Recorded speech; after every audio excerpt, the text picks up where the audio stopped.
Hello friends, എല്ലാവർക്കും പുതിയൊരു വീഡിയോയിലേക്ക് സ്വാഗതം. ഇന്ന് ഞങ്ങളുടെ ആദ്യത്തെ യൂട്യൂബിലെ ലോങ് വീഡിയോ ആണ്. ഞങ്ങൾ ഇതുവരെ ഷോർട്സ് മാത്രമേ യൂട്യൂബിൽ ഇട്ടിട്ടുള്ളൂ. ഷോർട്സിൽ ആദ്യമായിട്ട് ഞങ്ങൾ ഇടുന്ന ഞങ്ങളുടെ സോയുടെ ഒരു വീഡിയോ ആണ്. അതുകൊണ്ട് ലോങ് വീഡിയോ ഇടുമ്പോഴും സോയുടെ തന്നെ ഒരു വീഡിയോ ഉണ്ടെന്ന് ഞങ്ങളുടെ രണ്ടുപേരുടെ ആഗ്രഹമായിരുന്നേ. അതുകൊണ്ട് ഞങ്ങൾ ഇന്ന് സോയിനെ കുളിപ്പിക്കാൻ വേണ്ടിയിട്ട് മണിമലയാറ്റിലോട്ടാണ് പോകുന്നത്. ഞങ്ങളുടെ വീടിൻ്റെ തൊട്ട് ഫ്രണ്ടിലാണ് മണിമലയാറ്. അതുകൊണ്ട് പോകാനും വരാനും ഒക്കെ ഭയങ്കര ഈസിയാണ്. സോയ്ക്കാണെങ്കിൽ ആറ്റിൽ പോകുന്ന കാര്യം പറയുമ്പോൾ തന്നെ നല്ല ഹാപ്പിയാണ്. കാരണം വെള്ളത്തിലൊക്കെ കളിക്കാൻ പട്ടികൾക്ക് നല്ല ഇഷ്ടമാണല്ലോ. സോയ്ക്ക് അങ്ങനെ കുളിക്കാൻ മടിയുള്ള കൂട്ടത്തിലൊന്നുമല്ല. കുളിക്കുന്ന കാര്യമൊക്കെ നല്ല ഇൻട്രസ്റ്റാണ്. സാധാരണ ചില പട്ടികൾക്കൊക്കെ മടിയാണ്, പക്ഷെ സോയ്ക്ക് ഭയങ്കര ഇഷ്ടമാണ് കുളിക്കുന്നതൊക്കെ. പണ്ടൊക്കെ എനിക്ക് പട്ടികളെ തീരെ ഇഷ്ടമല്ലായിരുന്നു കേട്ടോ. എൻ്റെ വീട്ടിൽ അങ്ങനെ പട്ടികളൊന്നുമില്ല. പിന്നെ ഉള്ള പട്ടികൾ എന്നൊക്കെ പറഞ്ഞാൽ ഈ തെരുവിൽ കൂടെ നടക്കുന്ന പട്ടികളൊക്കെ ആണെങ്കിൽ ഞങ്ങളുടെ വീട്ടിൽ വന്ന് ചെരുപ്പും അങ്ങനെയുള്ള സാധനങ്ങളൊക്കെ എടുത്ത് കടിച്ച് നശിപ്പിക്കുമായിരുന്നു. അതുകൊണ്ട് ഇവറ്റകളോടൊന്നും തീരെ ഇഷ്ടമല്ലായിരുന്നു. അങ്ങനെ കല്യാണമൊക്കെ കഴിഞ്ഞ് അമലിൻ്റെ വീട്ടിൽ വന്നപ്പോഴാണ് ഈ സോയി പരിചയപ്പെടുന്നത്. സോയി ആയിട്ട് ഇപ്പം ഞാൻ പക്കാ കമ്പനിയാണ് കേട്ടോ. കാരണം സോയി എന്ന് പറഞ്ഞാൽ എനിക്കിപ്പോൾ എൻ്റെ ഒരു ബെസ്റ്റ് ഫ്രണ്ടിനെ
അങ്ങനെ സോയി ഒരു അരമണിക്കൂറോളം നീന്തി കേട്ടോ. അരമണിക്കൂറൊക്കെ കഴിഞ്ഞപ്പോഴത്തേക്കും പുള്ളിക്കാരി മടുത്തു. അങ്ങനെ പപ്പായും ഇറങ്ങി വന്നായിരുന്നു. പപ്പായും കുറേ നേരം സോയിക്ക് ഇങ്ങനെ കമ്പൊക്കെ ഇട്ട് കൊടുത്ത് സോയി പോയി എടുത്തോണ്ട് വരും. അങ്ങനെ നല്ല രസമായിരുന്നു കേട്ടോ. സോയി നീന്തുന്ന കണ്ടപ്പോഴത്തേക്കും എനിക്കും ഇങ്ങനെ നീന്തണമെന്നൊക്കെ തോന്നി. പക്ഷെ നീന്തൽ അറിയത്തില്ലാത്തതുകൊണ്ട് ഞാൻ ആറ്റിലൊന്നും ഇറങ്ങിയില്ല. ഞാൻ അവിടെ നിന്ന് വീഡിയോസൊക്കെ എടുത്തോണ്ടിരിക്കുക മാത്രമായിരുന്നു. നല്ല രസമായിരുന്നു കേട്ടോ. രാവിലെ ആയതുകൊണ്ട് നല്ല വ്യൂ ഒക്കെ ആയിരുന്നു. ആറ്റിലെ വെള്ളവും പിന്നെ കുറേ മീനൊക്കെ ഉണ്ടായിരുന്നു. അതൊക്കെ സോയി പിടിക്കുമെന്നൊക്കെ ഞങ്ങൾ ഓർത്തു. പക്ഷെ സോയി മീനെ ഒന്നും പിടിക്കത്തൊന്നുമില്ല. ജസ്റ്റ് ഇങ്ങനെ കറങ്ങി നടക്കത്തൊക്കെ ഉള്ളായിരുന്നു.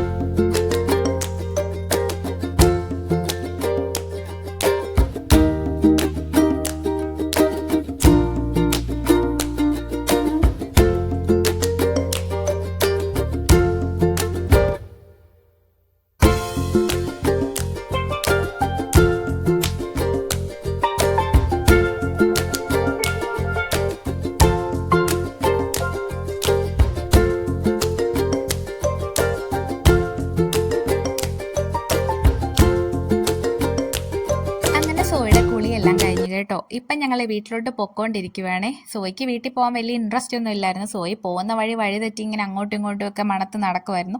പിന്നെ ഞങ്ങൾ നിർബന്ധിച്ച് അങ്ങോട്ട് വീട്ടിലോട്ട് കൊണ്ടുപോകുമായിരുന്നേ. ഇനി കുറച്ച് നേരം സോയിനെ ഇങ്ങനെ പുറത്ത് കെട്ടി സോയുടെ സ്കിന്നൊക്കെ നന്നായി ഉണങ്ങിയതിന് ശേഷം മാത്രമേ സോയുടെ കൂട്ടിലോട്ട് മാറ്റത്തുള്ളൂ. അപ്പം വീഡിയോ ഒക്കെ ഇഷ്ടമായെങ്കിൽ എല്ലാവരും ഒന്ന് സബ്സ്ക്രൈബ് ചെയ്യണേ. അപ്പോൾ അടുത്ത വീഡിയോ ആയിട്ട് വീണ്ടും കാണാം. അതുവരെ